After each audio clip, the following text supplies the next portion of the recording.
Se suma ya Paula Comandari a este bloque. ¿Cómo están, Ramón y Coneja? Muy buenas tardes. Paula. Imagínense cómo estamos, con el mundo vuelto loco, Sí.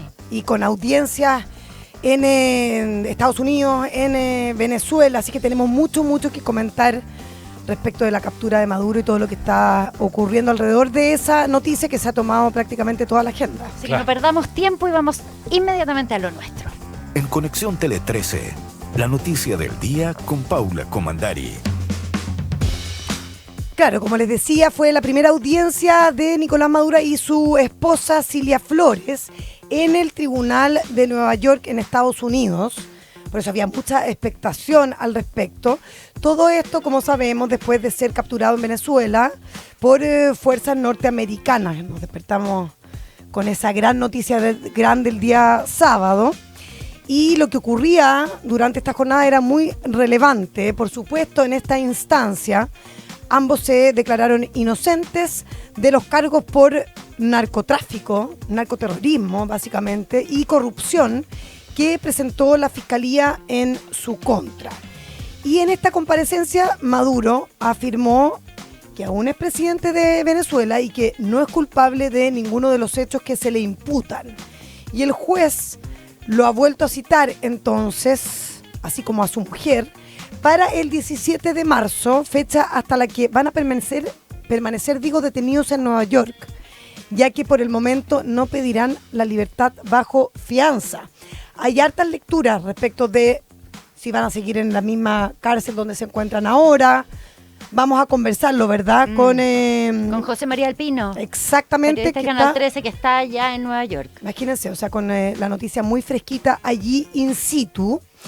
Y como les decía, todo lo que está ocurriendo, tenemos el ojo puesto en Estados Unidos, en Nueva York, pero en paralelo también están ocurriendo muchas cosas en Venezuela, porque Delcy Rodríguez juró finalmente como presidenta de Venezuela ante la Asamblea Nacional de su país, mientras que su hermano Jorge Rodríguez renovó su cargo al frente de la Cámara. Y la designación... Increíble que sean hermanos. Increíble, sí. O sea, que los dos Y que hermanos están tenga- a cargo del país hoy día. O sea, claro. O sea, imagínense el poder de los hermanos Rodríguez y muchas dudas, Coneja, Ramón, respecto de cuán alineados están con el gobierno de Estados Unidos, con Donald Trump.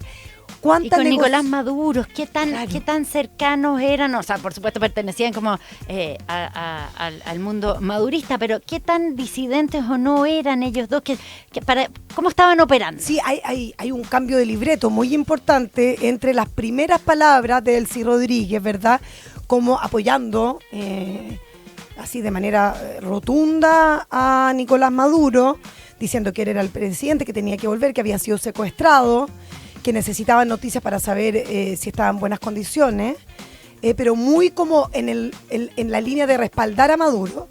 Y después bajó un poquitito ese tono y dijo que estaban por la línea o en el camino de la cooperación con Estados Unidos. Por eso hay muchas dudas respecto de si estas negociaciones venían de antemano, si ya las tratativas se venían dando de hace un tiempo. No, hay algunos que dicen que probablemente uno de ellos fue quien traicionó a Maduro, incluso en todas estas lecturas y tesis que están dando vuelta en los distintos medios internacionales. Sin embargo, hay que entender que la posición de Delcy Rodríguez es demasiado compleja, porque sobre sus ojos están puestas muchas dudas, y también su comportamiento tiene que ser de tal manera que si está tratando de mantenerse este régimen todavía a flote y negociar con Trump, al mismo tiempo tiene que mirarse las espaldas de quienes lo ven como eventualmente, algunos creen que es la que lo delató, la que lo entregó, y allí es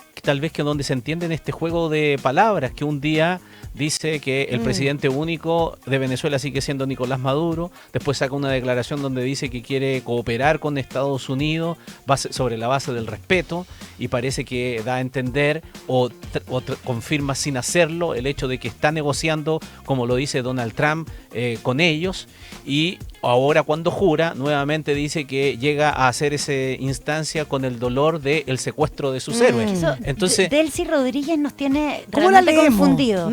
es que yo creo que ¿Ella está confundida? No, yo creo que ella está haciendo el juego de que Claro. le está hablando a esos dos públicos distintos. Uno le está hablando primero al público interno de Venezuela Que igual es muy importante. para porque mantener imagínense la que calma. Hay Perdón, y a muchas. Diosdado Cabello, que no se le Claro. venga encima tampoco. No, y para todas las fuerzas paramilitares en Venezuela, tampoco, bueno, es lo que se ha dicho de por qué.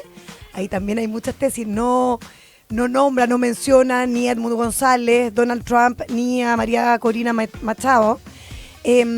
Porque se necesita alguien que sirva como de transición y la apuesta está en que se hagan nuevas elecciones en Venezuela y que Delcy Rodríguez pueda asegurar que eso está ocurriendo o que va a ocurrir. Pero uno no sabe bien, tampoco uno podía hacer una transición porque recordemos que ha caído Nicolás Maduro, pero el régimen no. Y eso es lo complejo, o sea, cómo se dan las negociaciones con Estados Unidos y eventualmente la cooperación sin que surjan otros movimientos internos que pueden estar respaldando mucho más a Nicolás Maduro y que no se genere un caos o una eventual guerra civil al interior de Venezuela. Claro.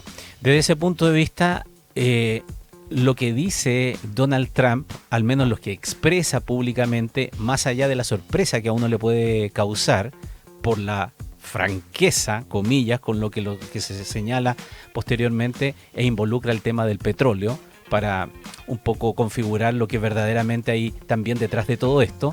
No es necesariamente la democracia, eso ya está claro a esta altura, sino que son los intereses norteamericanos y su área de influencia, pero se mueve en ese sentido señalando, como dice su representante en la ONU, que Estados Unidos no está en guerra con Venezuela. Por lo tanto, esta es una intervención quirúrgica para llevar a la justicia a alguien que es buscado por la justicia norteamericana. El contrasentido está en que comienza a negociar con un gobierno en donde tiene al número 2 y al número 3, y no saber decirlo si al número 1 porque tiene el poder de las armas, lo tiene dentro de los más buscados en la misma categoría que Claro, Maduro. exacto. Entonces, uno podría decir, si la razón es que va a buscar a quienes atentan contra la seguridad de Estados Unidos y si sobre la base de eso hace todo este despliegue, tendría que ir también sobre Diosdado Cabello, tendría que ir también sobre Padrino. Y curiosamente, los hermanos Rodríguez no están mencionados en esta, no están en la misma categoría. No están en la lista, no. Sobre ellos no están en la lista, no pesa recompensa sobre ninguna de sus cabezas.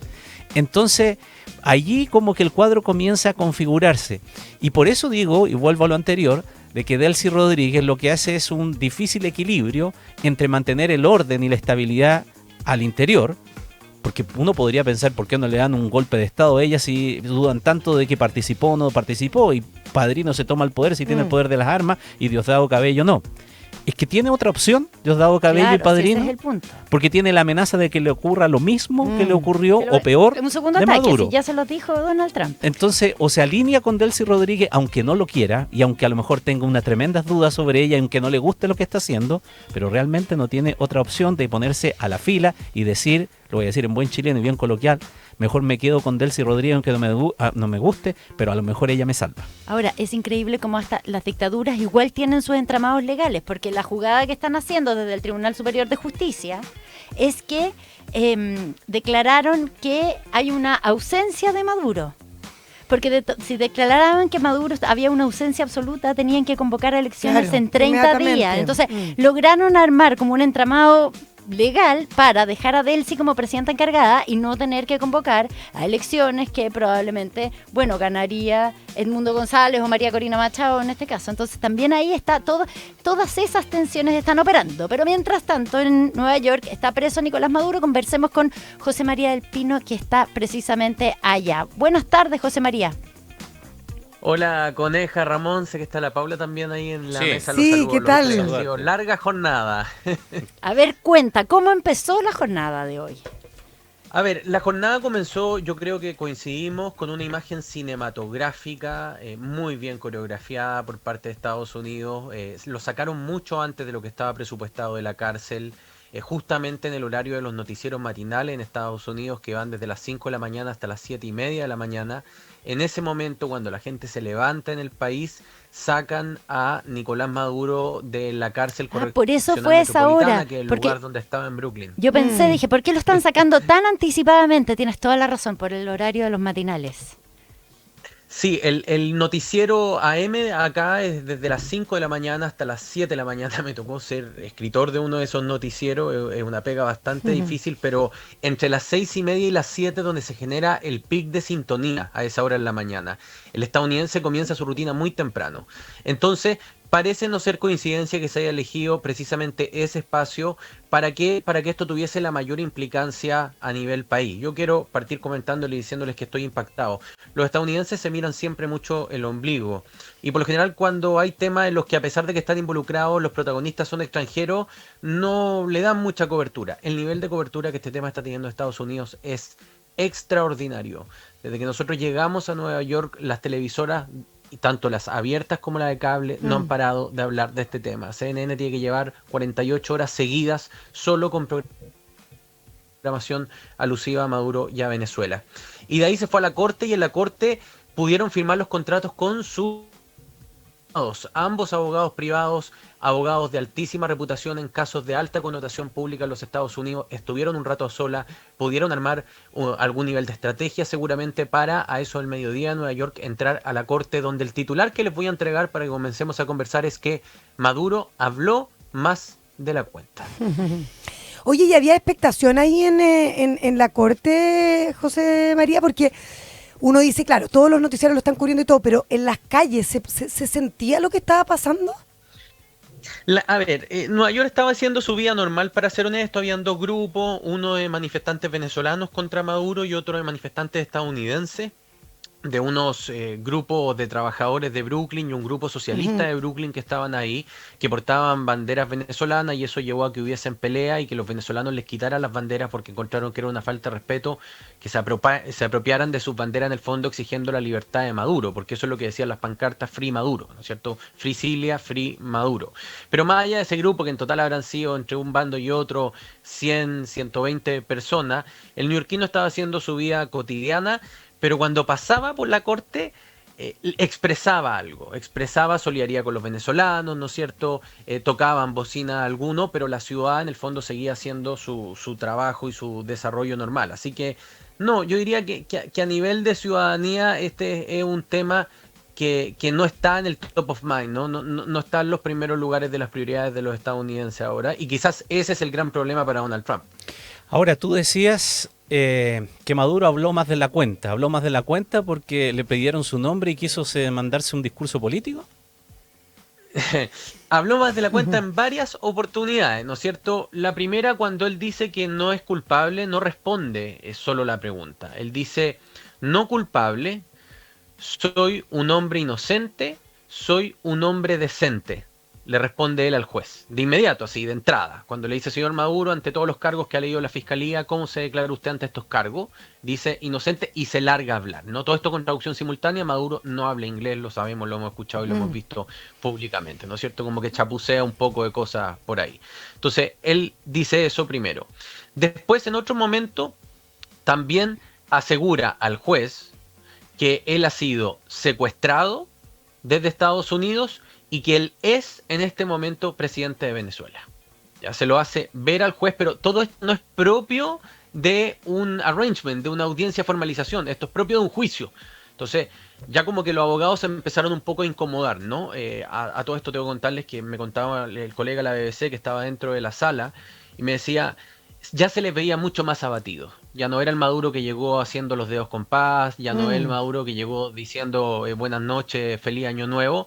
Eran dos personas completamente abatidas, engrilladas, con un traje verde de fondo, con una camisa azul sobre ese traje verde adentro de la corte, donde ellos intentaron navegar esta audiencia muy a la latina, no muy de hablarlo, muy de dialogarlo, pero la verdad es que no había espacio para eso. Y el gran punto de quiebre se produce cuando él sale de la corte. Les doy un contexto. Cuando él entra a la corte, un hombre de características hispanas lo saluda y él le gesticula con la cabeza.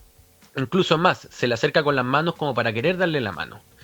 Y pasa toda la audiencia. Y a la salida de la audiencia, ese mismo hombre que lo había saludado con tanta calidez cuando entra, sacó su verdadera cara. Y le dice que te condenen y que te pudras en la cárcel por la vida de los venezolanos. Se lo grita en español. Y Maduro le responde, voy a ganar mi libertad, soy un prisionero de guerra. Esa es la respuesta de Maduro. El juez todavía no había salido de la sala.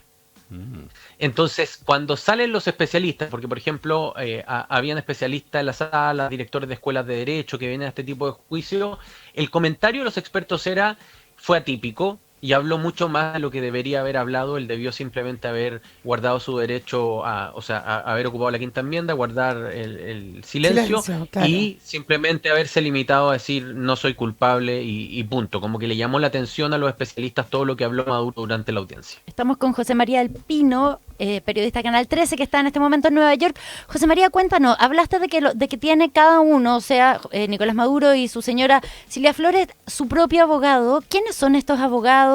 ¿De dónde vienen? ¿Y quién los paga también?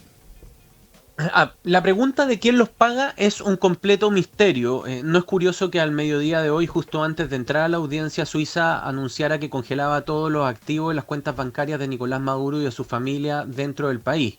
Y eso me imagino que fue por presión de Estados Unidos, porque existía la sospecha que habían dineros que estaban siendo triangulados en bancos suizos.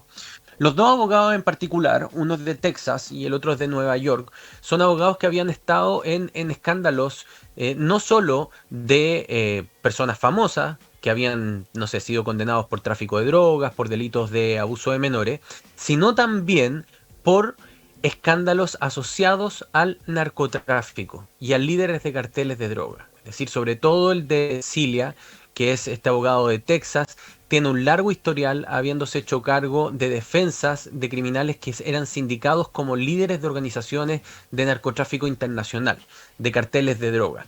Y por eso que se cree en el fondo que se elige precisamente a estas dos personas. Les puedo decir que nos contaban durante el fin de semana que la cantidad de abogados que llamaron a la correccional o que mandaron a la familia de Maduro sus currículum y CVs de todo lo que habían hecho como abogado en Estados Unidos fue larguísima. O sea había mucho interés.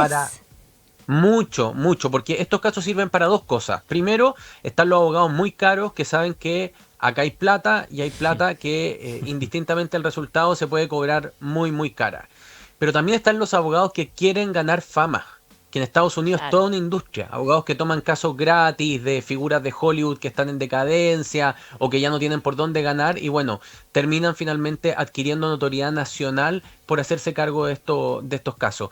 Y eso lo que terminó generando al final es que los Maduros se pudieran regodear y eligieran efectivamente a dos juristas que todos los especialistas dicen son dos juristas que conocen muy bien. El problema es que la contundencia de los cargos que se le están imputando a los Maduro, sabiendo que parte de esos cargos, y esto es un hecho que tenemos que tener siempre en consideración, Maduro ya tenía una acusación previa a la que salió este fin de semana, que fue emitida el año 2020, en la misma acusación donde fue acusado Diosdado Cabello y también el Pollo Carvajal, que finalmente terminó cayendo en Estados Unidos y fue quien delató compensadamente todos los antecedentes para esta segunda formalización, imputación de cargos.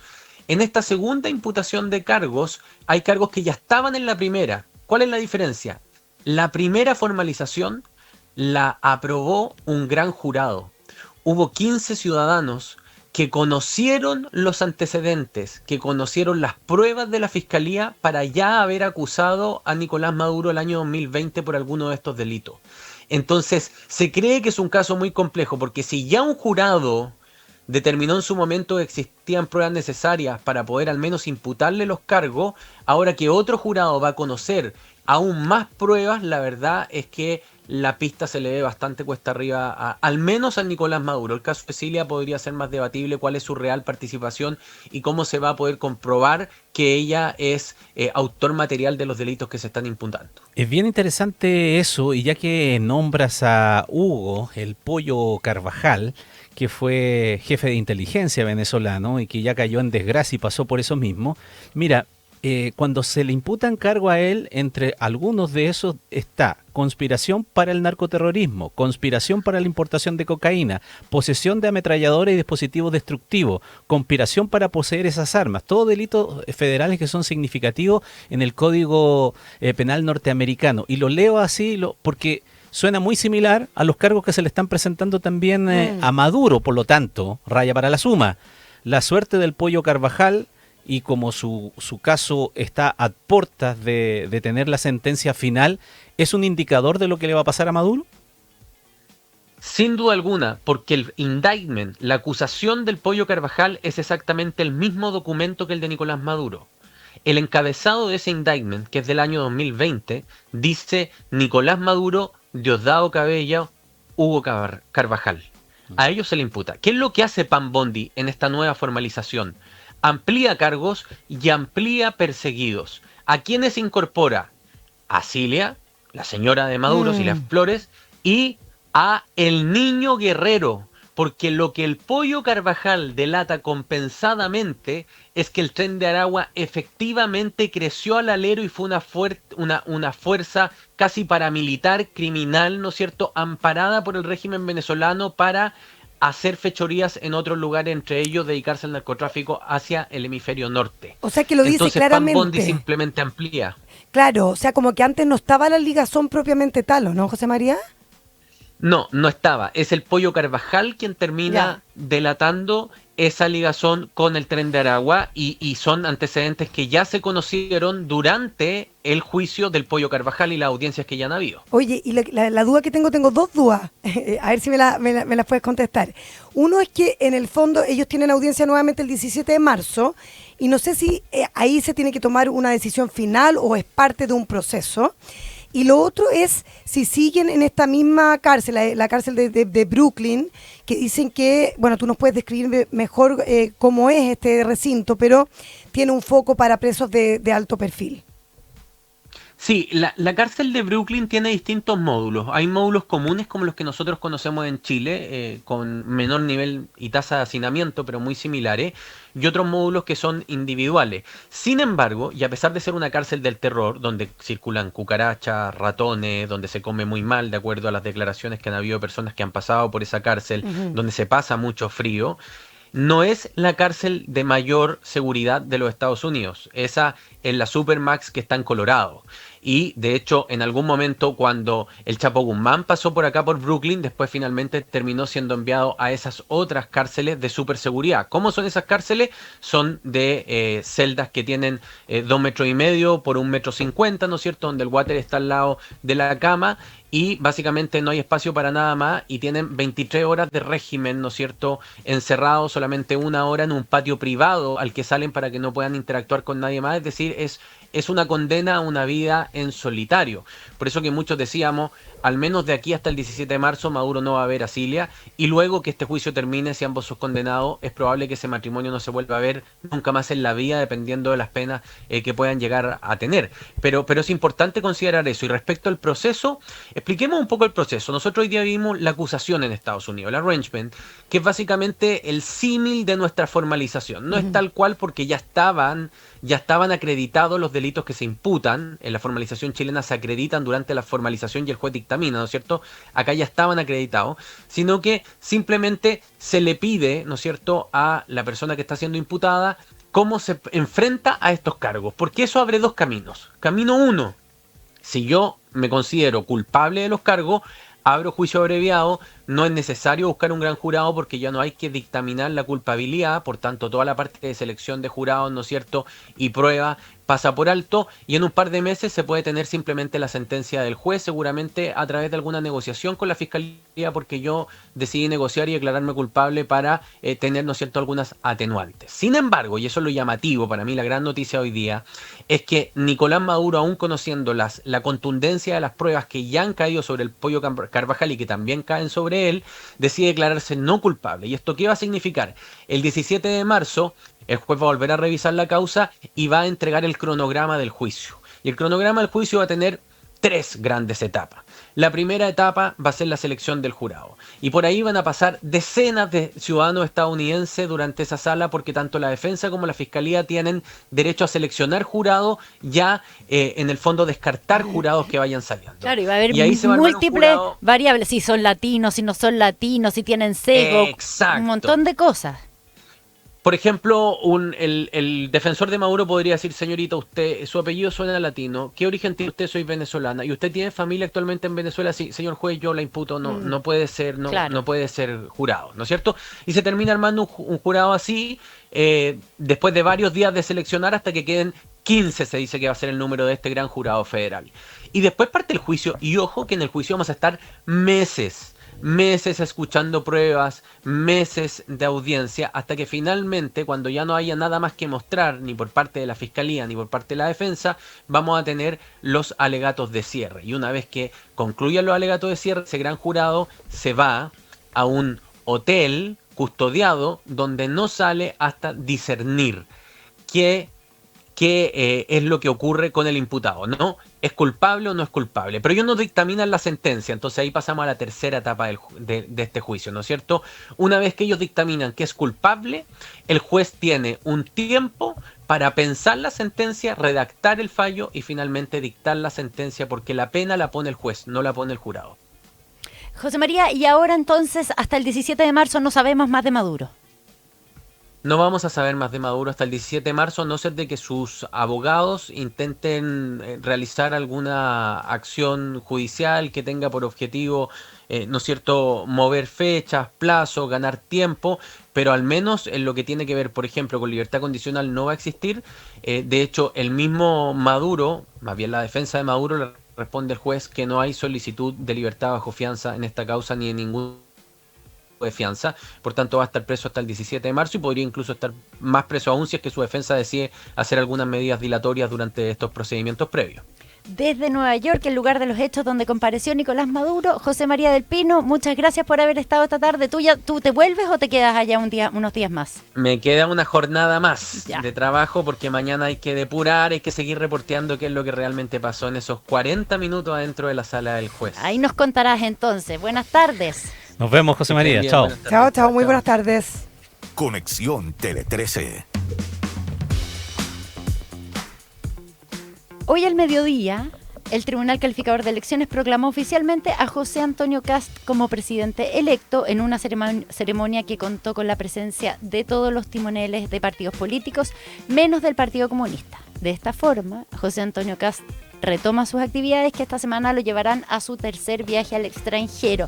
Muy buenas tardes, Asunción Chasman, ya de vuelta para contarnos qué tiene la agenda de José Antonio Kast. Muy buenas tardes, Angélica. Así es, el mandatario electo valoró y agradeció la asistencia de los presidentes de los partidos políticos que serán oposición en su gobierno. Y respecto a la ausencia de Lautaro Carmona a la ceremonia de proclamación, Kast dijo que es legítimo que el líder del Partido Comunista no pudiera estar en la instancia, ya que hay diferencias que han sido expresadas siempre, pero que tendrán que conversar y llegar a acuerdos en urgencias sociales y en temas como la migración irregular. Posteriormente, José Antonio Kast tendrá una serie de reuniones con el mundo empresarial.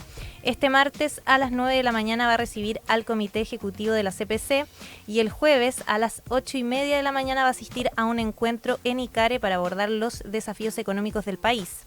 Además, mañana por la tarde el líder republicano va a viajar a Perú, donde se va a reunir con el presidente José Gerí en Lima. Y este será el tercer viaje de Kast al extranjero tras sus visitas a Argentina y Ecuador, donde ha sostenido encuentros con sus futuros pares. Intensa la agenda de esta semana, después de tomarse algunos días de descanso en medio de las festividades de fin de año, vuelve con todo y insistimos con esta agenda tan intensa que más allá de este encuentro internacional, este viaje que es muy importante en Perú, dada la situación más aún ocasionada por Venezuela, toma mayor importancia y mayor atención lo que se pueda acordar eventualmente con otros mandatarios de la zona en el sentido de si esto en Venezuela provoca algún cambio en la situación migratoria en los países de la diáspora venezolana. Habrá que verlo, porque la primera evaluación muy en caliente o la primera proyección muy en caliente que se hacía el día que se conoció del bombardeo y de la caída de Maduro, muchos llegaron a pensar de inmediato que esto se revertía totalmente. Ahora sabemos que esto es muy por el contrario y que los que pensaron que tal vez al otro día iba a comenzar una presión sobre las fronteras para regresar a Venezuela, eso va a tener que esperar no sabemos cuánto tiempo más. Dicho eso, le quedan exactamente ¿cuánto? 10 días más o menos para llegar a esa fecha del 15 que se ha puesto como, no sé si se ha autoimpuesto o no, pero no sé si públicamente, pero sí en la práctica lo es, de conformar su gabinete. Y ya No, démosla por descontada. Es la próxima semana sí o sí. y ya cada vez ya tiene más cara, ¿no es cierto? Ya Sí. tiene más forma. Sí, lo único que me dicen es que tal vez puede ser el día viernes, en vez del jueves 15, que podría ser el viernes, cosa de tener a todos los diarios expectantes el fin de ¿Y semana. la situación venezolana afectará en algo la conformación del gabinete? No sé, pues estoy pensando en nombres en los temas como Te diría que sí, internacionales, fíjate. canciller. Hay mucha presión, Mm. pero yo creo que finalmente no la van a considerar. Pero sí, hay mucha presión respecto de cómo tiene que ser el futuro canciller, si tiene que ser más bien diplomático o no.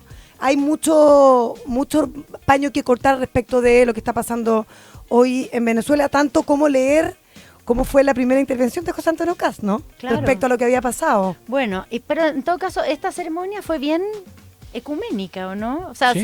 no estaba el Partido Comunista por una razón sencilla, que tienen diferencias, bueno, tienen hartas diferencias en muchas materias, pero en lo específico tienen muchas diferencias con respecto a la posición en Venezuela.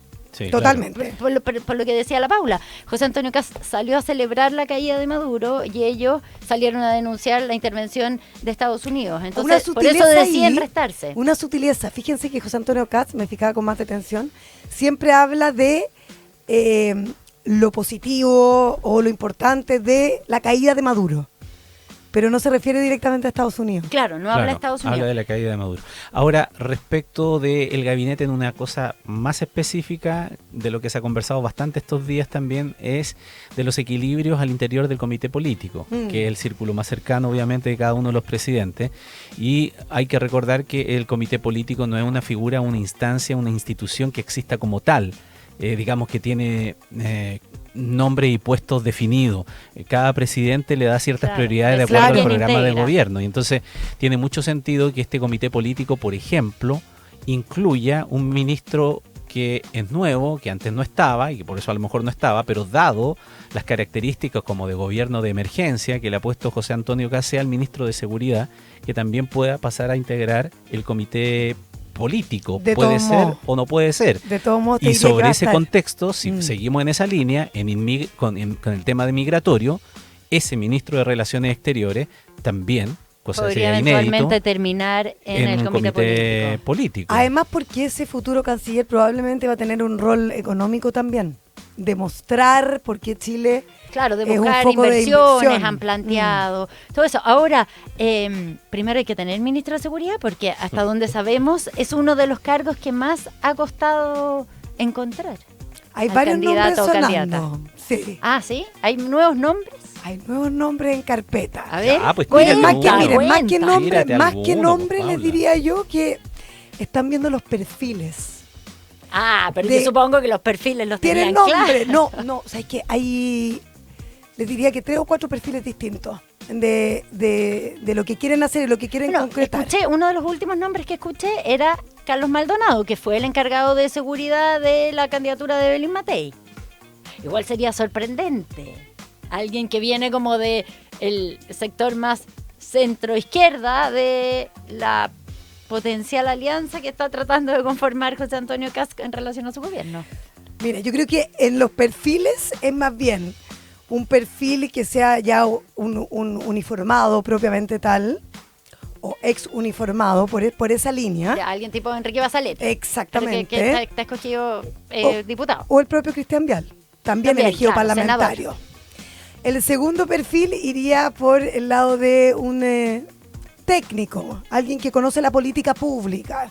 Yo pensé al tiro en un hombre como Gali. Estaba como pensando Juan lo Francisco mismo, ex Gali. subsecretario del Interior, Sí, pero ahí hay que ver muy bien cómo es columnista la... de Tele 13 Radio. Claro, pero hay que ver muy bien ahí la relación con las policías, que también es muy importante. Y el tercer perfil te diría que es más bien comunicacional, alguien que se maneja en los medios. No sé Como si ahí... Rodolfo Carter, ¿estás ahí, pensando tú? ahí coneja, ahí le Otro estáis senador dando electo. que están pensándolo. O ya alguien pensado fuera de la caja, o desde fuera de la caja. ¿Como quién? Hay nombres Unas- que están sonando por ahí. Danos una idea. No, hay mucha discusión al respecto. Esos nombres podría ser un ex militar, por ejemplo, pero que no sea tan público, con un perfil tan público, por Ya, ejemplo. porque es un cargo para un gobierno que se plantea como un gobierno de emergencia, sobre todo en la materia de seguridad pública, bueno, es el cargo clave. Te diría que este es el cargo más complejo de solucionar o de despejar. Y el cargo más expuesto. Junto con con el que tiene que dar resultados inmediatos, van a ser evaluados de inmediato. Si la famosa crisis de seguridad, el gobierno de emergencia no lo soluciona con emergencia, que estamos claros que no se va a solucionar de un día para otro, eso está claro. Entonces las expectativas son muy grandes y recordemos que la ciudadanía cobra las expectativas. Imagínate cómo van a estar Carolina Toá o Luis Cordero observando No, atentamente. Qué importante va Pero- a ser las noticias o las iniciativas concretas a Pero partir al del mismo- 11 de marzo. Al mismo tiempo, si logra comunicacionalmente, no en los hechos prácticos, pero comunicacionalmente transmitir una mayor seguridad a poco tiempo, es un cargo que puede subir como la espuma, pero tiene el peligro de que es también el primer fusible que se puede quemar.